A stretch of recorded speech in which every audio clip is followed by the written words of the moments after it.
The CBS Radio Mystery Theater presents...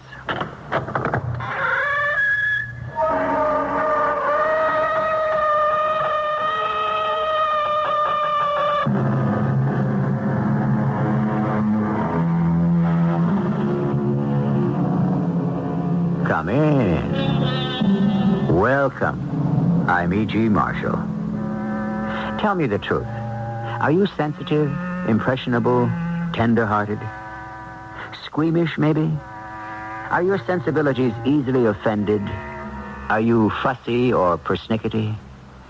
If you are all or any of these things, perhaps you had better not listen to what follows, for the tale we are going to tell you is aptly called a horror story.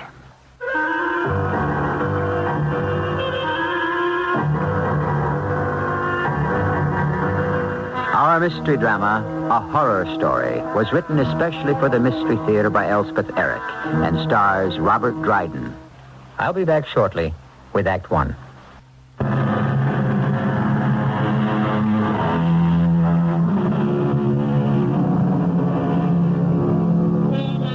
You have been warned. You're about to hear as dreadful a tale as has ever been told, appalling in its frightfulness. So pause a moment. Think hard whether you're able to endure it. If you have qualms about listening, turn to something sweet and soothing. But I urge you to gather your courage and listen. Nothing on the first floor, nothing on the second. Only the third floor remains to be explored. Why do I bother? Why do I persist? Well, if anyone cares, this place fascinates me. Has for 20 years. Ever since I first came to New Orleans in 1829 and saw a crowd of frightened people gathered outside this building on Common Street. By eavesdropping among them, I learned that they thought the place haunted by a collection of gruesome ghosts. Now, let's see what's in here. Oh, I declare, if the third floor yields no more than the other two, I say, what an exquisite fireplace. So delicate, pure Adam. As a world traveler, I've become something of a connoisseur. Still, you... Oh, what's this? Looks like a loose brick in the chimney breast. Oh, really, the town should take better care of... Let's see if I can pry it loose. Oh, yes, I can. Oh, why are people so neglectful? Still, no one comes here anymore. They're too frightened, I suppose. Imagine being afraid of ghosts. Got it. Good. Now, what may I find here? What could there be in the space behind the... Oh, yes. There's something. Yes. There's a little book. A little book bound in red Morocco leather. And then... Wait, what have we here? Oh, good gracious. A pair of shoes. Oh, how sweet, how dainty. Now, back to the little book. Oh, my word. It's a diary. And the name embossed on the cover, as plain as day, Gaston Donnet. Gaston Donnet. Monsieur Sauvinet? Come here immediately. Something wrong, Monsieur Sauvinet? An emergency. The Count is coming for dinner. It's his first visit to the Palais Sauvinet, and what do you think has happened? The head chef has had an accident, and he's in the hospital. Oh, what a pity. Well, you know who the Count is, don't you? Oh, I know. What's to be done? There's nothing to be done but turn the whole thing over to you, Gaston. What? But I've been engaged as assistant chef. I don't have the capacity, the experience. My friend, there is no help for it. I'll tell you what. I'll give you Pierre all to yourself. Pierre? The scullery boy? Well, he's been with me for 2 whole years. Pierre, come here. You'll see Pierre is very knowledgeable. Yes, Monsieur Sauvinet. Pierre, my boy, who do you think will dine with us tonight? The Count himself, friend to the king. But the head chef, he's in the hospital. Unhappily, but we must not let that affect us in the least. Monsieur Gaston Donnet here will be in charge. Oh. And you, Pierre, you ought to leave everything else to others and devote yourself to him. Do you understand? I understand. Now, what shall we prepare for the Count, huh? Perhaps a leg of lamb Eslington with the proper vegetables? A Normandy sole before that. Oh, and for his particular pleasure, truffles served in the silver cocotte and wrapped in our finest linen napkin. Oh, the poor Gaston Donnet, poor chap. It's no small thing to prepare a superlative dinner for an important client. I know. I've wandered the world. I've been in Paris, more than once. Well, let us read on in the diary what happens next. When the Count has eaten his dinner of truffles, of Normandy sole, of lamb Eslington, and all accompanied with the best wine, and all finished off with an exquisite plum brandy, what then? Success, Gaston. Oh, what a great success. I'm so happy, Monsieur He Sauvinet. raved about the souffle. He was ecstatic over the leg of lamb. He all but kissed the vegetables. Oh, let the head chef stay in the hospital. You, Gaston Donnet, you are the best chef in all of Paris. Oh, Monsieur Sauvinet, surely not. Now listen, dear chap. The Count intimated to me just before he departed. He plans to come back soon. It's too much. Dry your eyes and get on home, because that's where I'm going. Pierre? Monsieur? You'll close the place, won't you, so that our heroic friend here can go home? Yes, Monsieur Sauvinet. Then good night, my valiant Gaston. Good night until tomorrow. Good night. Oh, what a glorious night it has been. Aren't you going home, Monsieur Donnet? What? Home? To tell your wife about your success. I have no wife. Oh, there must be someone you can boast to. Monsieur Sauvinet said the Count adored the souffle and the lamb. All but kissed the vegetables, he said. But he said nothing about the truffles. No, he didn't. The beautiful truffles in the silver cocotte. Pierre, did the Count enjoy the truffles, do you think? Well, If so, why didn't Monsieur Sauvinet mention it? they were a little overcooked. Overcooked? You said overcooked?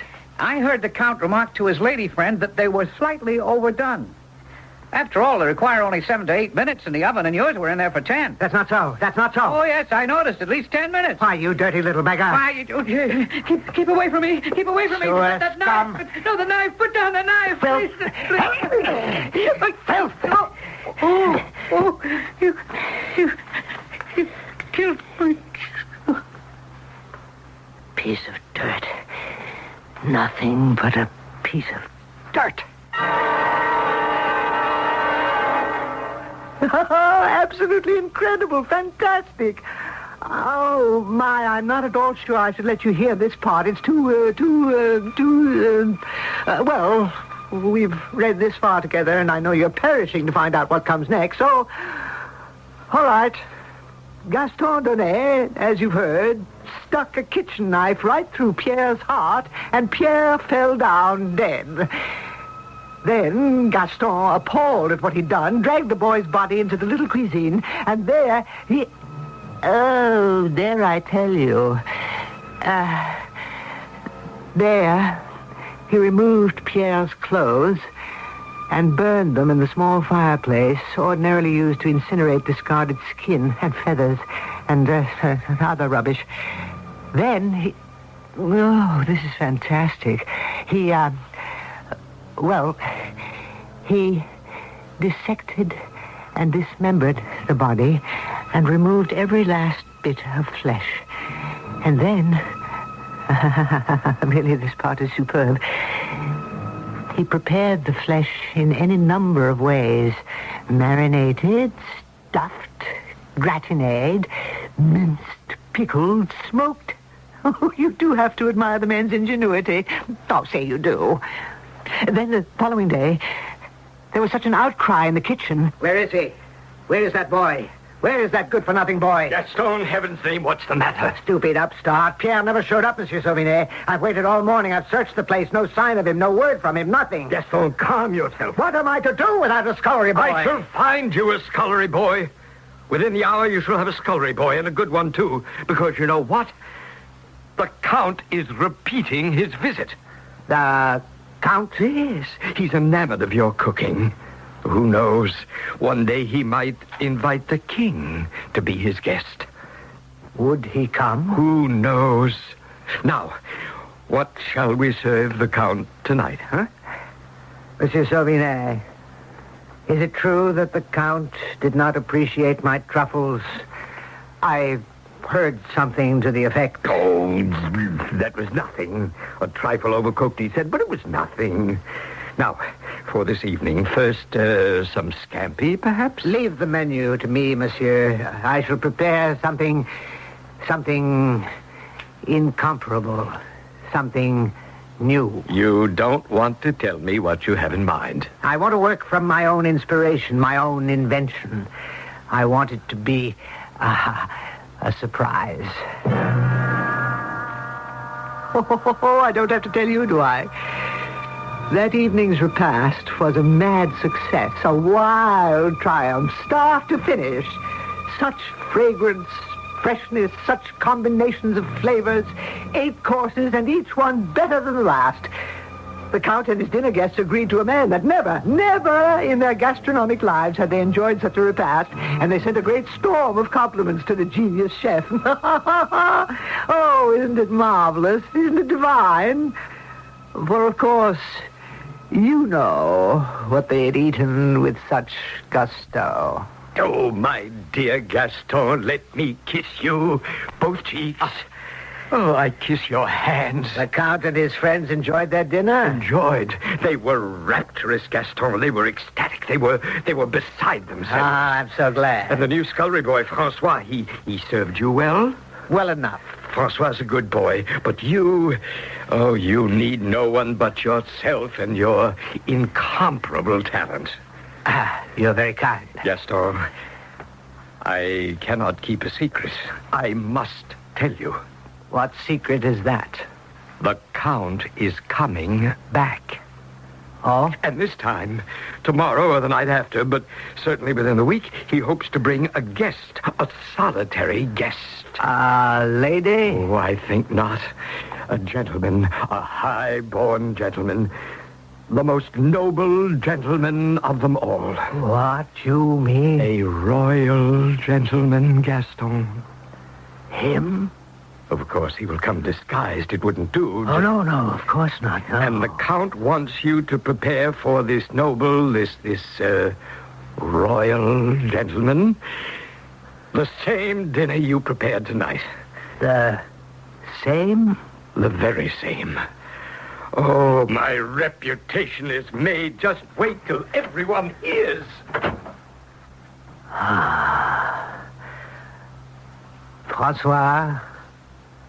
Francois, come here, my boy. Oh, and bring the large mallet with you. The one we used to hammer out the scallops. Oh, yes, that's the one. Hand it over. Thank you, Francois. Now, turn around. And no, face the other way. Yes, that's it. Now stand very still. I'm sorry, Francois. But what else could I do? It doesn't say in the diary if the Count's guest was actually the king himself, although it does say that both gentlemen enjoyed their dinner immensely and sent the most effusive compliments to the chef. However, according to what it says here, shortly thereafter, great outcries were raised by the mothers of the 2 vanished boys, and Gaston Donnet suddenly left Paris, never to return. Which is quite understandable, wouldn't you say?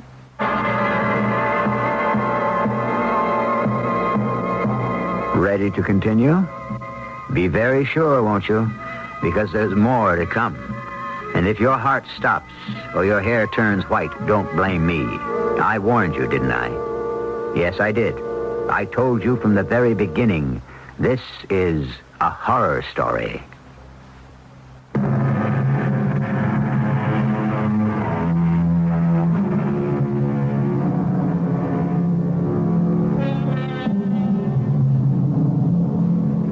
Shall we proceed, sweet ladies, kind gentlemen?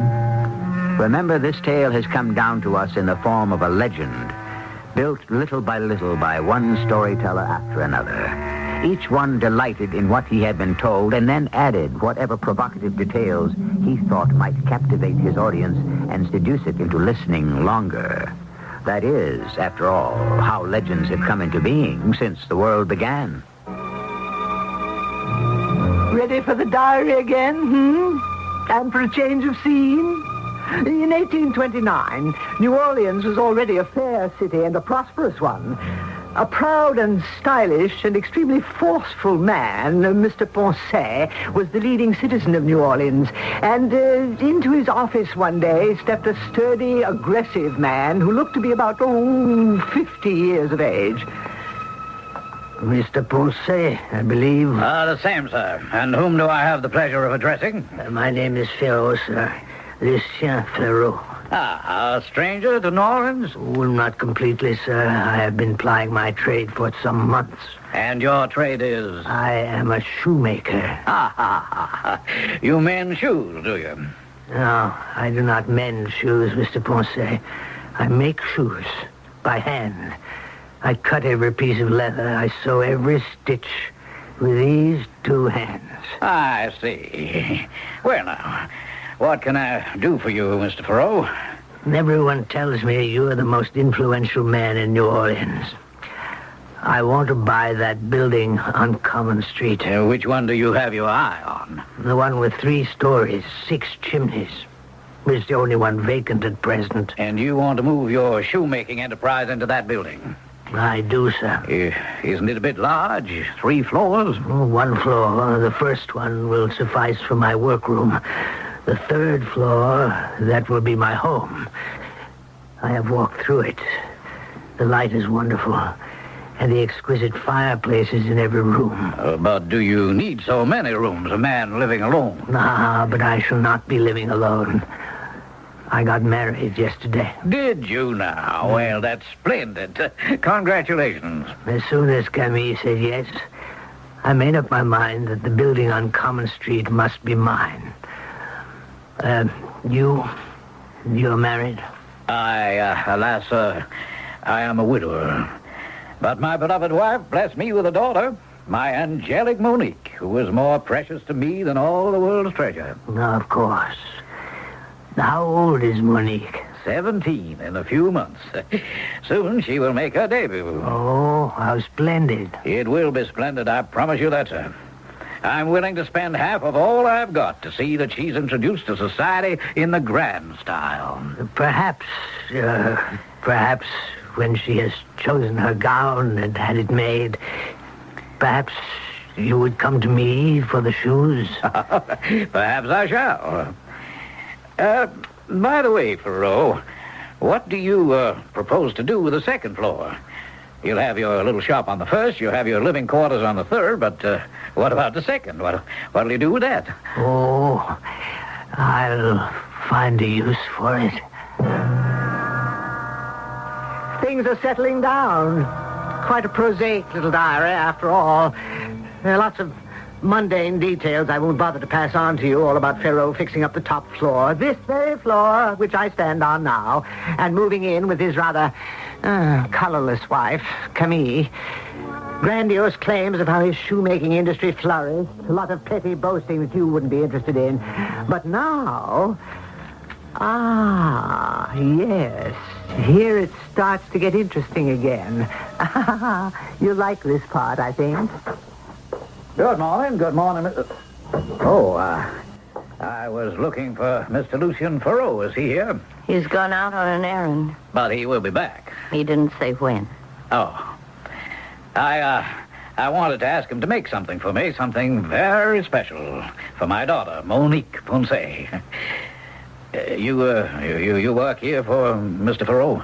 I'm his wife. Oh, I'm sorry. I didn't realize. I haven't had the pleasure. Tell me, Mrs. Ferrot, are you enjoying your new home?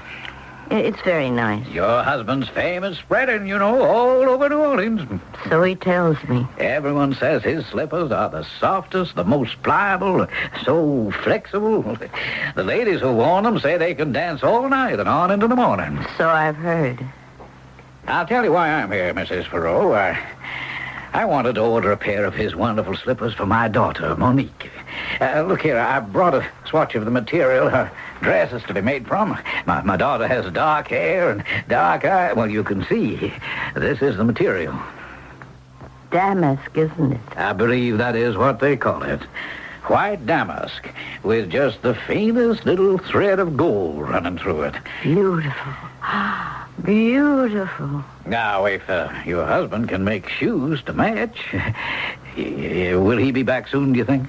I've got no way of knowing. He never tells me anything. Oh, well, I'll wait a bit. Suit yourself. Tell me, your husband has rented out the second floor, hasn't he? Yes, he has. To a restaurateur, I believe. A private dining salon, they say. So they say. Small, but elegant. So I've heard. Oh, forgive me, Mrs. Farrow, but you talk as though you'd never seen it. I never have. Well, I am surprised. Your husband makes an excellent investment, and you don't even care to see it? Oh, I care. It's grown famous all over New Orleans. The cuisine, everyone raves about it. So he tells me. But you have never dined there. Oh, no. Here's my husband now. Ah, Mr. Ponce. Glad to see you, Mr. Farrow. Mr. Ponce wants to order a pair of slippers. Oh, fine. For Monique, for my daughter. I showed your wife the material her dress is being made from. You see, this is a small swatch. Very nice. I can get more if you'd care to make the slippers to match exactly. No, that wouldn't do at all. Well, I simply thought... I have my own materials. Well, if you insist. I do insist. My materials are 1,000 times more pliant than this damask. Oh, whatever you say, Farrow. Well, good day, Mrs. Farrow. Good day. How long was he here? Only a few minutes, Lucien. That's all.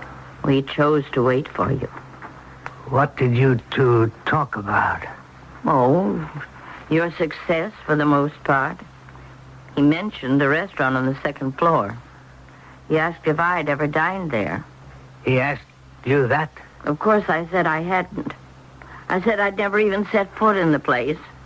Why can't I see it, Lucien? Because I say you can't. But why can't I?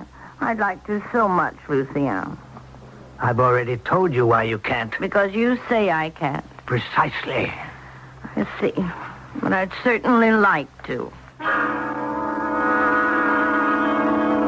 I hesitate to tell you what the next few pages of the diary hold. Oh, I don't think I can read on. Yet I must, if we're ever to finish this macabre tale. So I'll just tell you straight out. The secret material Farrow used for his extraordinary slippers was human skin. There, I've said it.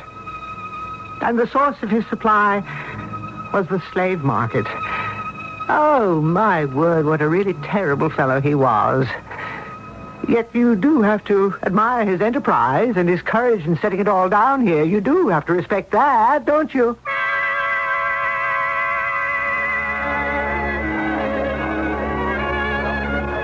Yes, sir? Do you have a reservation? Oh, yes. The name is Ponce, table for two. May I show you to your table, Mr. Ponce? I suppose you might as well, but keep an eye out for my daughter, will you? We're dining together. She has dark hair, dark eyes, and she'll arrive alone. I'll watch for her and bring her to you. Here's your table. Can I order you an aperitif? Oh, no, thank you. I'll just wait for my daughter. As you wish, sir. My appetite has been whetted by what I've heard of your cuisine. I'm looking forward to... I beg your pardon. I think I see a lady alone. It could be your daughter. Monique. Her name is Monique. Good evening, madame. You're expecting a gentleman? No, I'm by myself. I just wanted to see what it looks like. The management does not permit ladies unescorted. Are you the owner? I am the owner. Now, if you please... Lucien Ferraud is my husband. He's your landlord. I cannot permit you to stay. He owns this entire building. It's his shoe shop on the first floor. I help him there sometimes, and we live on the third floor. But I've never set foot on this floor, and I thought... Absolutely impossible. If I could just look in this once... On the other hand, come with me. I'll show you the whole place. Oh, it's lovely. I'll show you everything. You're very kind. Through this door here, if you please. Is there another room? Yes. Through here. Oh, but... Gone. But I don't... but this is the kitchen. It is the kitchen, and that is the back door. But I don't want... And you're leaving by the back door. No, I don't You're leaving now. I don't want to leave. Now, Camille, this instant. You called me Camille. Oh, Lord. How do you know my name? Shut up, woman, shut up. Why? Lucien. It's you. What on earth have you done to yourself? Shut your mouth. But you look so young. You sound so young. You're quite different. You be quiet and get out, Camille. You'll ruin me. What's the point of this masquerade? Why are you pretending to be two people? You're a fine shoemaker. Why do you have to be a chef as well? Why should I be one man when I can be two? But which is my husband? What is my name? You can't go on with this deception. You must stop. Never. We shall be so rich, Camille. No. I won't go on this way. I can't. I don't know who I am, who you are. I'll tell everyone. You'll tell no one.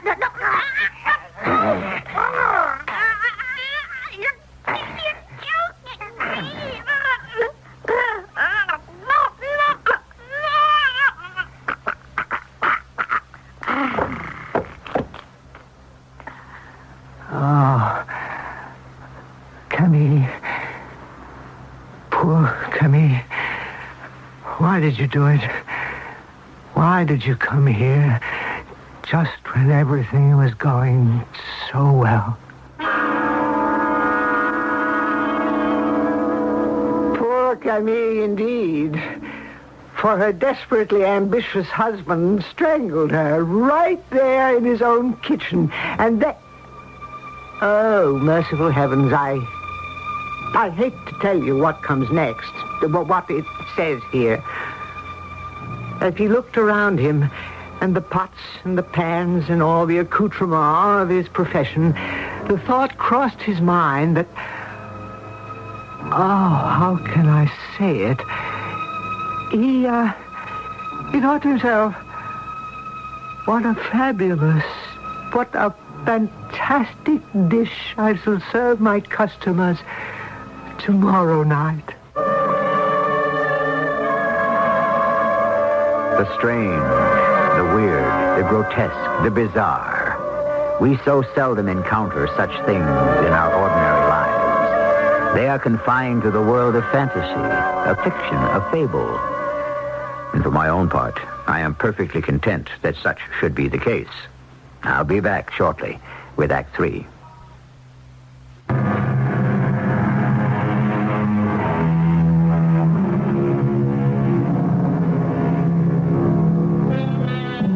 Back to our legend, which was invented to curdle your blood and freeze the marrow in your bones. If it has not done so, then it has failed in its purpose.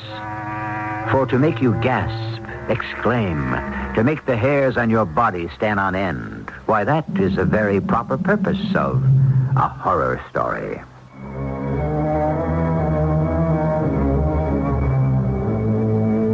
Oh, I'm feeling better now. Able to read on, I think.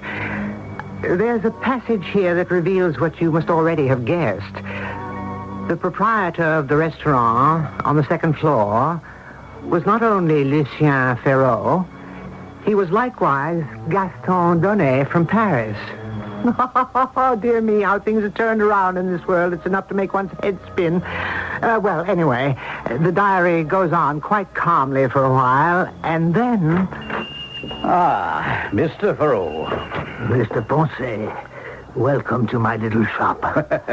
You're looking extremely well. Oh, thank you. I never felt better. And your charming wife, is she doing well? Satisfactorily, thank you. I'm sorry not to see her. She's elsewhere. You know, it was to your wife that I first showed the little swatch of damask. She admired it so much. And I told her about Monique's debut. She seemed most interested. Yes, I'm sure she was. Oh, yes, we had nice little chat. We spoke of your tenant. My tenant? The man to whom you let the second floor. Oh, yes. And the restaurant that he opened.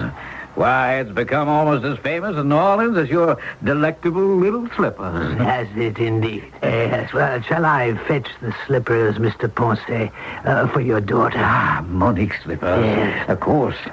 That's what I came for. I have them right here. Here. Here they are. Oh, Mr. Thoreau. Oh, my friend. You like them? Like them? I have no words to convey what I feel. How white they are. How pure and white. Yes. Oh, they are like jewels. Royal jewels. I call them my masterpiece. Has your wife seen them? Emmy? No. I haven't shown them to her. It'd be so nice if she were to come in right now. That is unlikely. Before I take them home? You might have a long wait. Yes, you're right. I must take them home and show them to Monique. God bless you, Thoreau, and give you continued success. Have you guessed it? Has your clever little mind penetrated the secret of Lucien Thoreau's latest adventure? Have you succeeded in following the intricacies of his criminality? If so, I don't have to tell you that the soft and subtle slippers which Mr. Ponce carried home in triumph were made of the white, young skin of Camille Thoreau.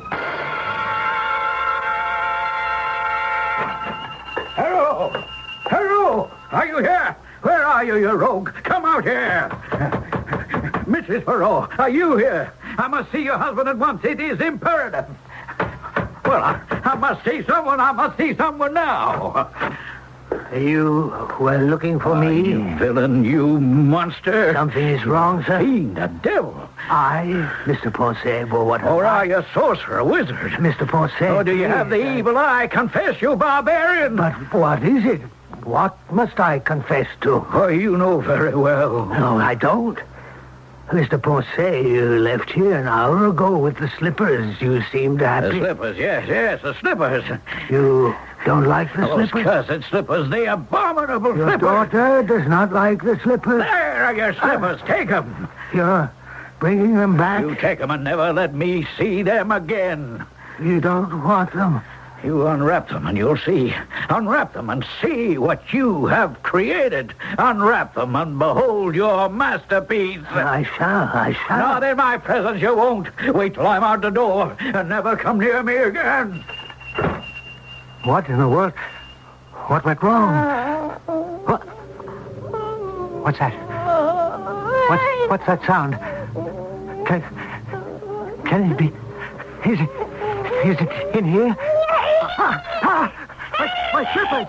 My beautiful white slippers! What's got into them?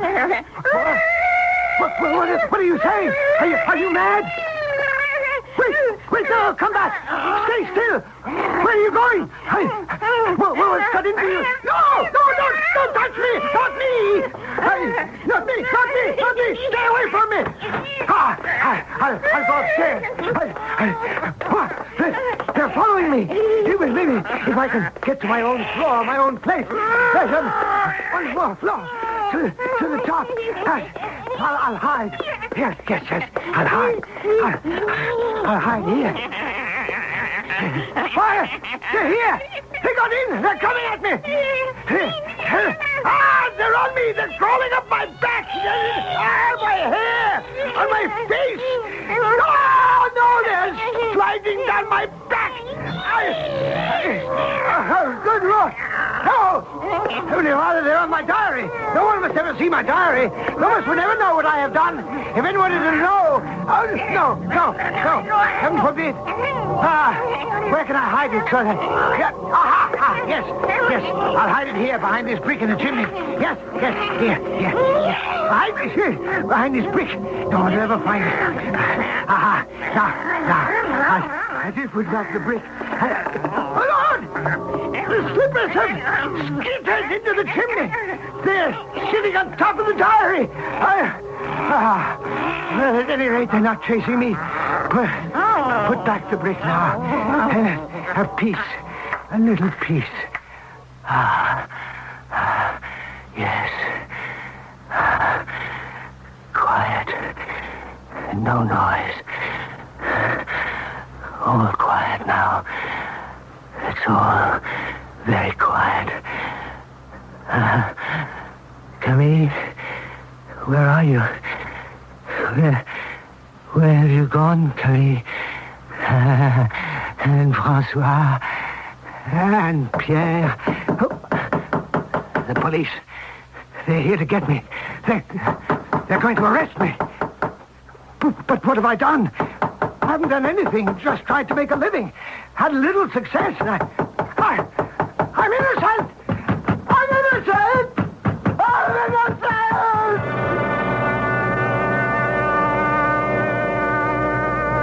Dear friends and citizens, may I have your attention?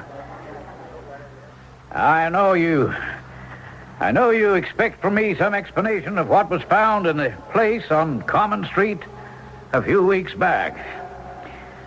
The authorities have said that I might tell you all that is known, though how it all came about is a matter for conjecture. When the police broke in on the third floor of the Common Street building, they found... be brave, my friends. Be prepared for something horrendous. They found a dead man. They think they recognized him as the owner of the building, though, to be brutally honest, they could not be absolutely sure because the body, good people, had been skinned. Yes, my friends, they have concluded that this poor man went mad and flayed himself alive.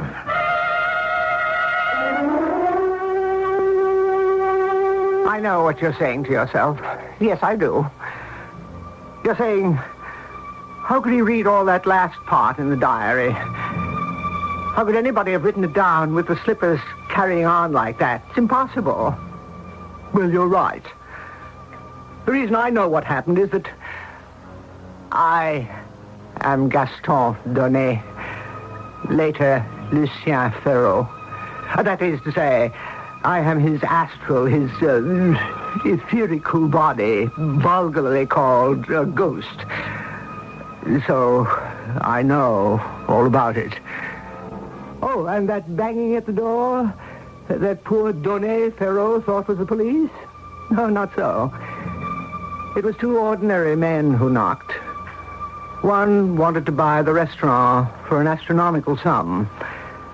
The other had come all the way from Paris. A certain wealthy count had died and left a quantity of money to Gaston Donnet in memory of a marvelous meal he had cooked for the count some years before. All that work for nothing. Where did I go wrong? Where?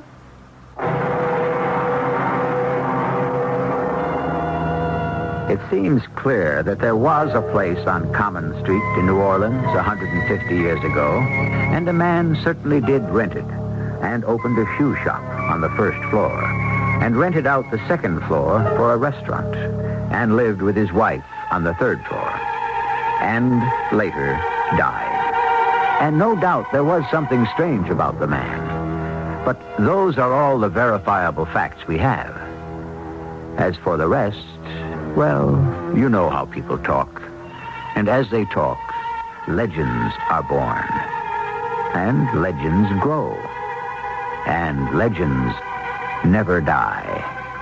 I'll be back shortly.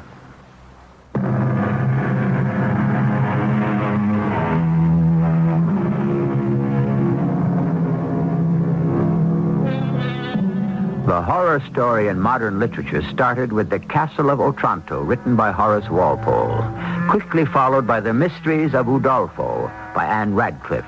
Honoré Balzac took up the form and improved on it in France. Bulwer Lytton rivaled him in England. And in America, it was brought to a peak by our own Edgar Allan Poe. Let's face it, the horror story is here to stay.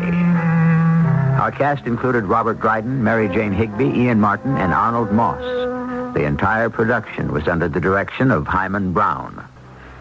This is E.G. Marshall inviting you to return to our Mystery Theater for another adventure in the macabre. Until next time, pleasant dreams.